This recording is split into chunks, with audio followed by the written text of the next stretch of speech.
Assalamualaikum warahmatullahi wabarakatuh. Selamat sejahtera kembali kita dalam sesi Forum Bicara Nasional yang dibawakan oleh BN Comms. Pengarahnya adalah Datuk Seri Dr. Samsul Anwar Nasarah.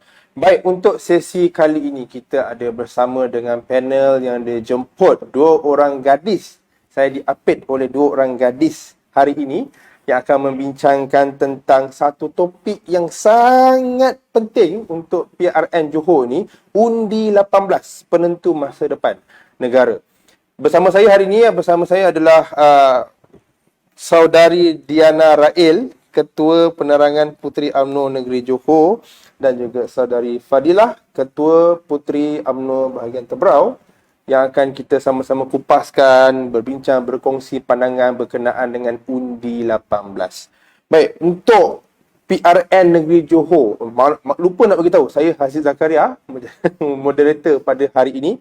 Untuk sesi hari ini, kali ini kita akan membincangkan tentang undi 18. Satu perkara,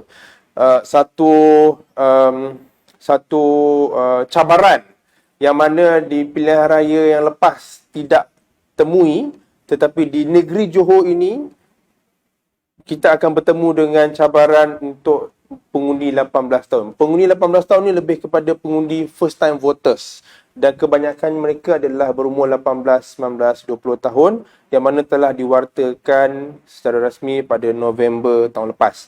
Maka selepas ini apa-apa sahaja pilihan raya yang akan berlaku, ia perlu dimasukkan sekali dengan pengundi 18 tahun. Dan di Johor yang akan mengundi pada 12 Mac akan datang ini, yang mana pengundi 18 tahun sangat-sangat signifikan kepada gerak kerja, kepada mungkin manifesto dan sebagainya. Dan untuk saudari Diana lah, kita sering sebut bahawa undi 18 tahun ni sebagai penentu. Malahan di mana-mana portfolio, mana-mana jawatankuasa, gerak kerja sebagainya pun kita akan fokuskan lebihnya kepada undi 18 tahun ataupun undi first time voters ini. Soalannya adalah setakat mana undi 18 ni memberikan impak ataupun signifikan? Kenapa ianya perlu diberikan perhatian lebih signifikan tu? Silakan. Terima kasih kepada saudara Haziq. Seperti kita tahu, Pilihan Raya Negeri Johor ni adalah pentas pertama untuk pengundi 18 tahun mengundi. Maksudnya sebelum ni kalau kita tengok di PRN Melaka, PRN Sarawak, pengundi 18 ni belum lagi boleh mengundi. So, Pilihan Raya Negeri Johor akan menyaksikan untuk kali pertama remaja, anak muda seawal umur 18 tahun akan boleh mengundi. Di Johor saja, jumlah pengundi umur 18 tahun saja sebanyak 170,000. Dan mungkin bila masuk nanti hujung bulan 2 akan bertambah lagi, sebab data tu akan update setiap bulan lah mengikut bulan kelahiran. Kalau nak cerita tentang signifikan ataupun kelebihan kepada mana-mana parti, saya rasa tak ada parti pun yang dapat mana-mana kelebihan dengan pengundi 18 tahun ni. Pertamanya, bila kita tengok kenapa pihak parlimen luluskan undi 18 tahun ni, saya melihat kelulusan undi 18 ini adalah satu pengiktirafan dan penghargaan kepada pengundi 18 tahun ni, sebab sebenarnya negara lain banyak dah mula dah. So Malaysia baru saja diluluskan dan ia disokong oleh ahli parlimen daripada kedua-dua pihak. Bila kita izinkan, kita luluskan budak-budak umur 18 tahun ni mengundi, anak muda umur 18 tahun mengundi ni, ia sebenarnya adalah kita meraihkan pendapat mereka, kita ajak mereka sama-sama raikan demokrasi di negara ni. So kalau nak cerita kelebihan, walaupun sekarang kita tengok parti muda dilihat lebih ada nilai tambah kepada pengundi 18 tahun ni, tapi sebenarnya tidak juga. Sebenarnya tak ada mana-mana parti pun yang ada kelebihan untuk maksudnya dengan pengundi 18 tahun ni Barisan Nasional akan menang dengan mudah, ataupun muda akan menang dengan mudah, PH akan menang dengan mudah. Tidak, sebab pengundi 18 tahun ni sebenarnya dia cabaran, juga kelebihan kepada semua parti. Jadi saya kalau nak kata kenapa kita melihat pentingnya undi 18 tahun ni, sebab semua parti kena berusaha untuk, benda yang paling penting adalah educate pengundi 18 tahun ni. Sebab satu perkara yang saya rasa sewaktu kita nak luluskan undi 18 tahun ni, adalah kita tidak bersedia dari segi memberi pendidikan pengundi kepada pengundi 18 tahun ni. Sebabnya dalam umur-umur sama ada umur saya, umur Haziq sendiri pun ada juga yang tak tahu kepentingan mengundi, kewajipan pergi mengundi ataupun siapa yang kita nak undi. Apatah lagi budak-budak umur 18 tahun. Tapi saya tak kata semua budak 18 tahun ni tak tahu. Tapi kita boleh tengok kalau daripada siri-siri perjumpaan kami tingkat puteri sendiri berjumpa dengan pengundi 18 tahun ni, masih ramai lagi yang tak tahu mereka boleh mengundi dan juga apatah lagi tahu kepada siapa mereka nak mengundi. So selain daripada tanggungjawab untuk bagi tahu mereka pergi mengundi ni adalah bagi tahu betapa pentingnya undi mereka. Sebab ada je remaja umur 18, 19, 20 tahun ni yang melihat undi ni tak penting. Tak payahlah pergi undi. Sebab mungkin mereka belum rasa susahnya hidup ke. So mereka melihat yang biarlah mak ayah kerja undi, biarlah abang-abang kerja undi. So dia rasa dia tak perlu pergi mengundi. So semua parti memegang tanggungjawab, sama ada pihak kerajaan ataupun pemangkang, Barisan Nasional Muda, Pakatan Harapan atau siapa saja memegang tanggungjawab adalah educate anak muda ni pergi mengundi. Selepas mereka tahu yang kenapa mereka perlu mengundi, maka mereka pasti akan tahu kepada siapa mereka harus pergi undi. Saya lihat begitu. Baik, terima kasih. Jana, berbalik pada Jana punya point educate tadi untuk Fadila. Asalnya apa faktor yang pengundi 18 tahun ataupun first time voters ni yang mereka akan berpegang ataupun mereka akan jadikan sebagai prinsip, sebagai panduan untuk mereka memilih calon atau mengundi calon pemimpin yang untuk mewakili suara mereka. Rasanya untuk mereka 18 tahun yang muda ni, first time voter ni, apa yang mereka cari sebenarnya? Silakan. Bismillahirrahmanirrahim. Terima kasih kepada saudara Haziq. Okey. Apa yang pengundi 18 tahun ni tengok kalau nak mengundi? Kalau kita baca, kita tengok dalam medsos ke, dalam media massa ke, ada dua perkara. Pertama, ada orang melihat pengundi 18 tahun tidak matang dan tidak sesuai lagi untuk mengundi. Pertama, kerana faktor educate. Kita tidak memberi penekanan sama di peringkat pendidikan tentang kepentingan mengundi. Ramai juga budak-budak saya jumpa umur 18, 19 ni, diorang tak faham. Kadang endah tak endah. Kenapa nak ngundi ni kak? Kenapa nak ngundi? Cukuplah orang-orang tua je ngundi. Kita ni ikut je.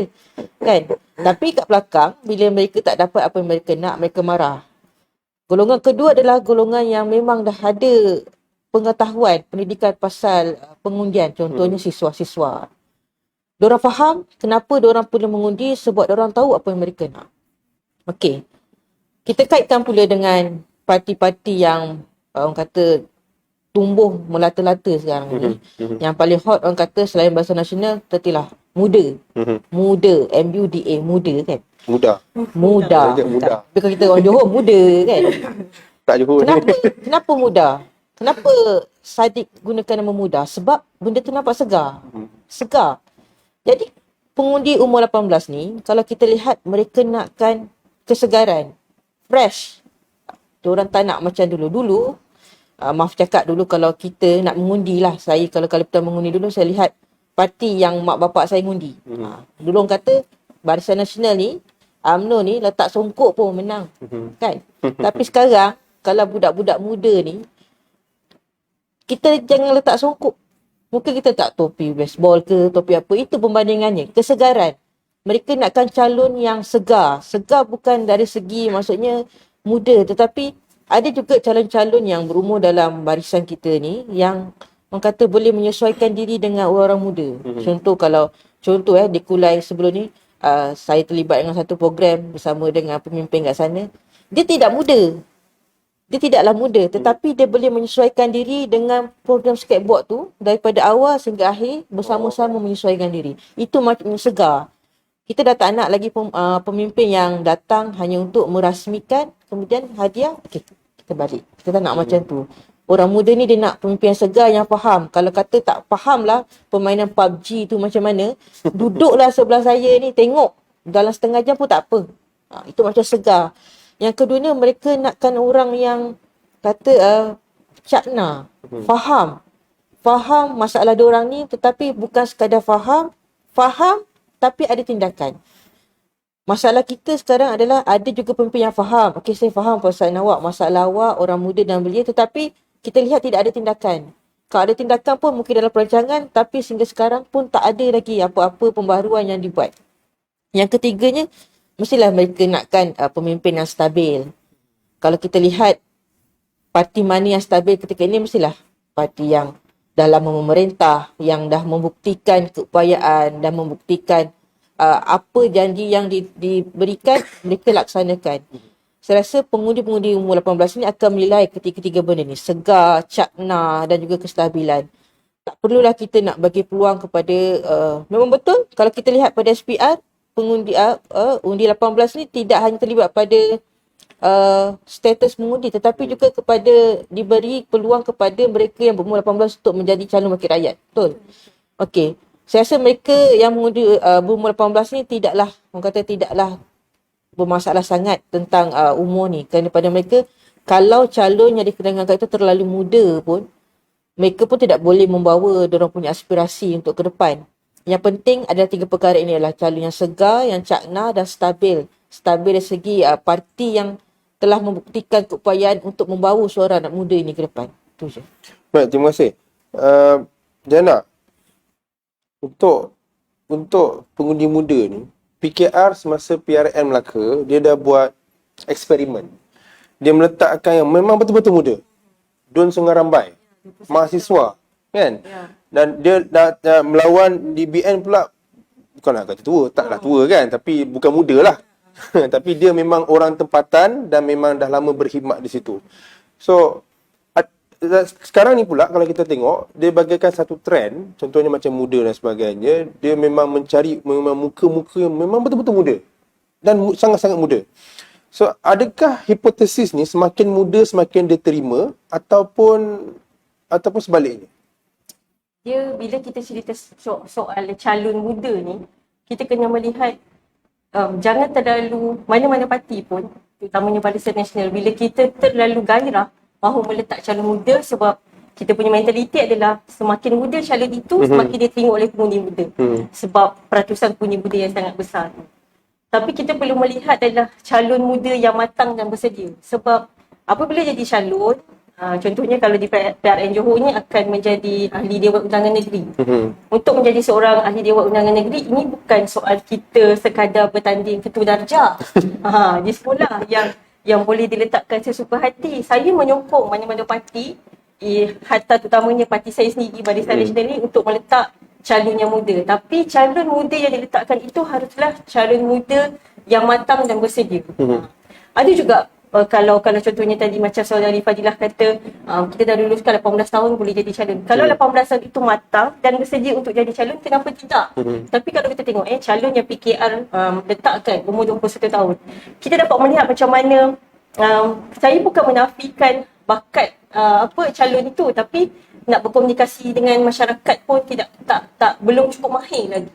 Tapi macam kita dalam Barisan Nasional, sebenarnya kita dah lama dah menyediakan calon muda. Sebab tu kita ada puteri, kita ada pemuda, yang sebenarnya di dalam sayap puteri dan pemuda ni, sewaktu kita jadi ketua-ketua sayap baru, daripada kita jadi AJK, jadi pegawai pemudanya, itu sudah menjadi satu platform untuk kita berlatih menjadi wakil rakyat. Bukanlah saya kata saya nak jadi wakil rakyat tu sebab hari ni saya ketua Puteri Bahagian, tidak. Tapi maksud saya, UMNO dan Barisan Nasional tu dah ada dah platform untuk melatih pengundi muda. Saya tak nak bila kita terlalu gairah untuk meletakkan calon muda tu, tapi kita tak letak calon yang berkualiti. Sebab kita dapat tengok macam mana Pakatan Harapan letak calon muda. Contohnya macam Syed Saddiq, kita excited tengok dia jadi calon muda, kemudian dia jadi menteri. Kita dapat tengok apa sahaja yang, maksudnya apa sahaja inisiatif yang dia boleh lakukan sebab kurangnya persediaan dan pengalaman. Jadi pada saya, kalau nak jadi wakil rakyat, kita perlu letakkan calon muda yang matang dan bersedia. Dan untuk matang dan bersedia ni, ia pastilah perlu dilatih oleh mereka yang lebih senior. Tapi masalah kita dalam parti ni adalah yang lebih senior tu, dia dah latih kita, tapi dia tak bagi kita ruang. Itu yang masalah dia. Dia tak bagi kita ruang. Dah latih dia dah ni. Dah motivate kita. Awak mesti jadi pemimpin yang bagus, jadi pelapis, macam-macam lah. Tapi kalau dah bagi peluang tolak tu? Itu cerita lain lah. Macam apa tu? Betul kan? Jadi Saya rasa bila kita dah dilatih ada platform, maka dia perlu juga ada ruang dan peluang. Sebab kita tahu hari ni bila dah ada pengundi umur 18 tahun nak dah boleh mengundi apabila calon yang bertanding di satu kawasan tu terlalu tua. Tua tu mungkin umurnya dah lebih 60 tahun. Itu pun kalau 60 tahun tu kita memang dah tahulah kategori warga emas, pergi beli tiket pun dapat dapat diskaun 50%. Kalau kita yang muda-muda nak pergi kempen, sebab bila kempen kepada pengundi 18 tahun ni, of course akan diletakkan tanggungjawab tu di bahu puteri dan juga pemuda. Alangkah kita yang tak berapa tua ni, yang muda, pergi kempen dengan budak umur 18 tahun, lagu yang dia suka dengan kita suka pun dah berbeza dah. Genre Kita suka lagu ballad kan lah. Dia suka lagu indie, muzik geek tu. Kadang-kadang benda tu pun dah jauh berbeza dah. Apatah lagi kalau dengan calon-calon yang berusia tu, benda tu je dah berbeza dah. Jadi calon muda ni perlu, tapi ia perlu calon muda yang matang dan bersedia. Itu saja. Alright, baik. Terima kasih Diana. Fadila, okey, kita dah cerita tadi tentang pengundi muda, 18 tahun, dia nak pilih calon yang bagaimana, calon yang macam mana. Soalnya sekarang, apakah tadi kita cerita pasal mereka nak pilih calon. So sekarang ni kita nak tanya untuk mereka sebagai pengundi ni, pengundi muda ni, first time voter, terutamanya yang muda ni, 18 tahun, 19 tahun. How to be a good voters? Bagaimana nak jadi seorang pengundi yang bertanggungjawab? Dan dia maksudnya pemilihan dia membuat keputusan itu tidak berdasarkan emosi yang boleh dimainkan di media sosial, tapi dia berdasarkan rasional mungkin ataupun fakta mungkin. Silakan. Terima kasih. Saya dah sebut, sekarang zaman bukan zaman songkok. Bukan zaman songkok. Tak ada dah zaman songkok. Kalau Diana cakap tadi, lagu pun dah berbeza kan? Kita dengar lagu Search. Dia dengar Bele tadi juga. Poetusi kan? K-pop. Anak saya ni pun dah tahu Jennie Blackpink tu apa. Kan? Itu bezanya. Untuk mengundi ni, satu dalam jiwa pengundi ni, dia kena ada satu perasaan tanggungjawab. Zaman sekarang adalah zaman memang lambakan media sosial yang macam-macam, rencap. Kita ada Instagram, kita ada TikTok, kita ada Facebook, kita ada macam-macam lagi, Twitter kan. Semua info, betul, tak betul, semua dilambak kat situ. Jadi untuk pengundi yang kali pertama ni kan, kita ialah 170,000 pengundi 18 tahun. Tetapi kita kena juga melihat selain daripada 170,000 itu, di bawah-bawahnya yang saya pernah jumpa pada PRD14 umur 60 tahun tapi tak nak mengundi, tak nak berdaftar. Belum daftar lagi. Dia tak nak berdaftar. Pada dia tak perlu untuk dia keluar mengundi, biar orang lain yang menentukan kerajaan. Tetapi orang-orang sebegini, kalau dia tak dapat apa yang dia nak, mereka akan merentan. Itu. Jadi untuk pengundi-pengundi muda ni, saya rasa ada 3 perkara je. Tadi pun 3 perkara, ini pun 3 perkara kan. Okey, pertama, nak mengundi, kalau tak tahu, lihatlah bukti di sekeliling kita. Johor is Johor. Johor adalah Johor. Orang kata Johor ni berbeza. Johor ada cara Johor. Kita ada cara kita. Lihatlah sekeliling ni bukti-bukti yang bagaimana Barisan Nasional selama ini mentadbir kerajaan negeri dengan begitu baik, begitu makmur. Dalam tempoh setahun, kita berjaya mengharungi pelbagai masalah dengan tenang. Saya rasa tidak nampak huru-hara dalam keadaan kita sendiri sengsara. Kerajaan negeri yang pemurah memberi bantuan macam-macam untuk anak-anak sekolah dan pendidikan dan sebagainya itu. Lihatlah bukti. Nak mengundi, lihatlah bukti. Yang keduanya, pilihlah sebuah parti ataupun daripada bukti dia adalah sebuah parti yang konsisten, stabil. Tadi sebelum wawancara kita ada dengar yang kestabilan itu sebenarnya menentukan menjamin ekonomi sebuah negeri atau negara. Itu betul. Jadi kalau tangan anda tidak mengundi sebuah parti yang stabil, konsisten, bagaimana anda hendak hidup dalam sebuah negeri yang mempunyai ekonomi yang baik, pendidikan yang baik, pengurusan yang baik?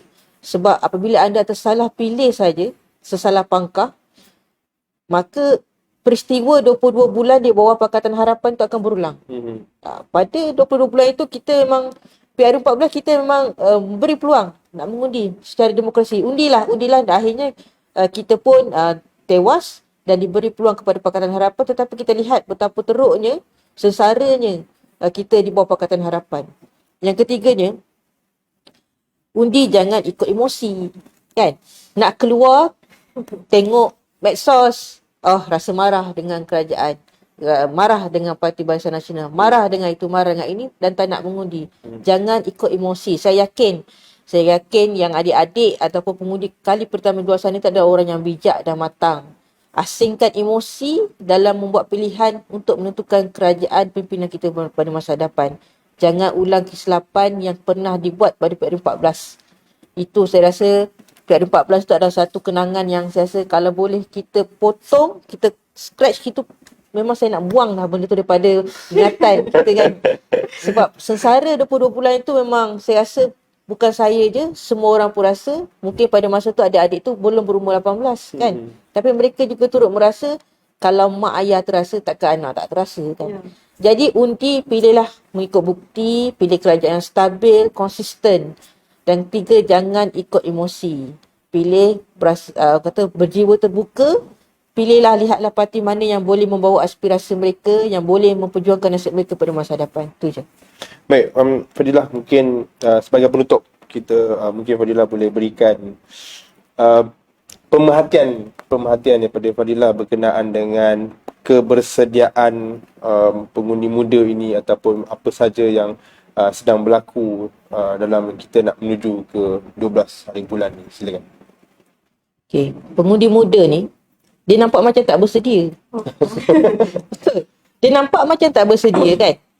Kalau kita datang berkempen ke apa, dia nampak macam tak ambil kisah. Tapi sebenarnya saya cakap mereka tu ambil kisah.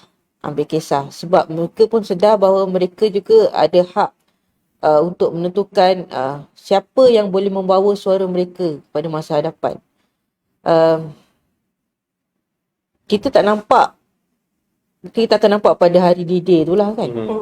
Tetapi dalam diam-diam ni, kita harus menganggap bahawa pengundi-pengundi muda ini sebenarnya telah bersedia. Cuma mereka tidak menunjukkan bahawa mereka ini bersedia. Cuma mereka sedang menunggu siapa calon kita, apa manifesto kita, apa janji kita. Janji kita tidak perlu terlalu populis, tetapi janji yang boleh dilaksanakan. Menang je kita laksanakan. Tak banyak, sedikit kita laksanakan. Itu yang mereka nak sebenarnya. Orang-orang muda ni sebenarnya dia masih muda, dia belum rasa lagi susah senang hidup di luar. Sebab hidup pun masih bergantung pada mak bapak kan. Dan bergantung juga hidup kepada media sosial tu.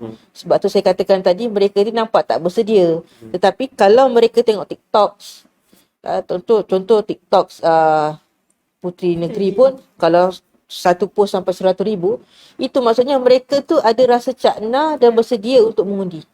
Sebab daripada itulah mereka akan memilih siapa sebenarnya yang untuk mereka pangkah pada hari kemudian. Itu je. Malangnya TikTok Puteri tu bukan sekadar orang muda yang tengok. Ramailah. Baik, Diana silakan. Pemerhatian Diana berkenaan dengan kebersediaan pengundi muda ataupun first time voters untuk PRN Johor. Bila kita sebut soal pengundi muda ni, satu benda yang kita kena tahu bila kempen, bila parti kita membawa naratif kempen ni adalah kita kena tahu yang pengundi muda dia tidak hidup dengan sejarah lalu. Kalau kita pergi contohnya kempen dengan mereka yang lebih senior, bila kita cerita soal sejarah perjuangan bangsa dan agama, maka itulah yang akan menjadi asasnya, dekat di hati. Even kalau kita yang umur kita yang lebih daripada 30 pun awak juga kan. Maksudnya itu bila kita akan terkesan bila bercerita soal perjuangan agama dan bangsa, sejarah perjuangan agama bangsa. Tapi kalau pengundi muda tu mereka tak kisah, mereka bukan menafikan sejarah perjuangan tu, tidak. Mereka hargai perjuangan tu semua, tapi mereka tidak mahu tahu tentang sejarah masa lalu. Tetapi macam Fadilah cakap tadi, mereka mahu melihat apa yang ditawarkan hari ini. Apa yang kalau dia ada masalah perumahan hari ini, apa kerajaan, apa Barisan Nasional akan tawarkan untuk selesaikan masalah dia. Hari ini dia tak ada pekerjaan lepas, contohnya mahasiswa lepas dia habis belajar, aku tak dapat kerja. So apa parti yang menagih undi kepada aku ni akan tawarkan. pekerjaan dia. Satu lagi yang kita tengok adalah perbezaan generasi pengundi ni ada 3. Satu adalah macam saya cakap tadi, generasi yang senior, mak bapak kita, nenek moyang kita. Generasi ni adalah kalau dia pergi kedai kopi ataupun kedai mamak, dia order teh panas, yang datang tu kopi panas, dia minum je. Dia tak bantah. Okey, generasi yang kedua, yang tengah ni adalah generasi umur kita ni. Kalau dia order teh panas, yang datang tu kopi panas, dia mengamuk. Dia boleh terbalikkan meja, dia boleh mengamuk lah, membontak. Itu. Dan generasi ketiga ni, generasi muda yang telah mula mengundi sejak PRD14 adalah mereka order teh panas, yang datang adalah kopi panas. Mereka tak marah, mereka tak melahirkan rasa kemarahan, tak minum juga air tu, tapi mereka diam-diam berpindah kepada kedai lain. Mereka senyap-senyap. Itu yang berlaku sewaktu PRD14. Apabila pengundi-pengundi muda, mereka adalah bantahan, rusuhan di jalan semua, tapi ramai pengundi yang kita panggil dia sebagai silent voters yang pergi mengundi Pakatan Harapan. Mereka tak meluahkan rasa marah pun semua, tapi mereka meluahkan kemarahan dan emosi tu kepada kertas undi. Macam kita tengok tadi, macam Fadilah kata yang kita tak nampak pun mengundi 18 ni, nampak macam tak bersedia, nampak macam betul ke nak mengundi semua. Yang kita takut adalah mereka diam-diam tidak mengundi kita, dia pergi mengundi parti lain. Itu yang kita takut. Jadi nasihat saya untuk pengundi 18 tahun dan mereka yang, sebab kita juga dalam PRN Johor ni kita ada 750,000 first time voters yang tidak pernah mengundi. Jika kali ini mereka terbuka hati untuk keluar mengundi sebab tak perlu daftar, semua hanya pergi mengundi saja, maka lihatlah bukti. Barisan Nasional dah buktikan dah. Even Yang Berhormat Datuk Hasni dalam tempoh pemerintahannya lebih kurang 2 tahun dah membuktikan dah kita rakyat Johor mampu survive dalam tempoh COVID ni, berbagai bantuan yang diberikan. Maka Barisan Nasional adalah parti yang terbaik untuk kestabilan dan kemakmuran negeri. Baik, terima kasih Diana, Ketua Penerangan Puteri UMNO Johor, dan juga Fadilah, Ketua Puteri UMNO bahagian Tebrau, untuk meluangkan masa, memberikan pencerahan, memberikan perkongsian berkenaan dengan Undi 18 di slot di sesi Forum Bicara Nasional yang dibawakan oleh BNCOM. Terima kasih Datuk Seri Dr. Samsul Anwar Nasrah atas peluang, atas sesi ini dijalankan. Saya Haziz Zakaria, terima kasih. Assalamualaikum warahmatullahi wabarakatuh.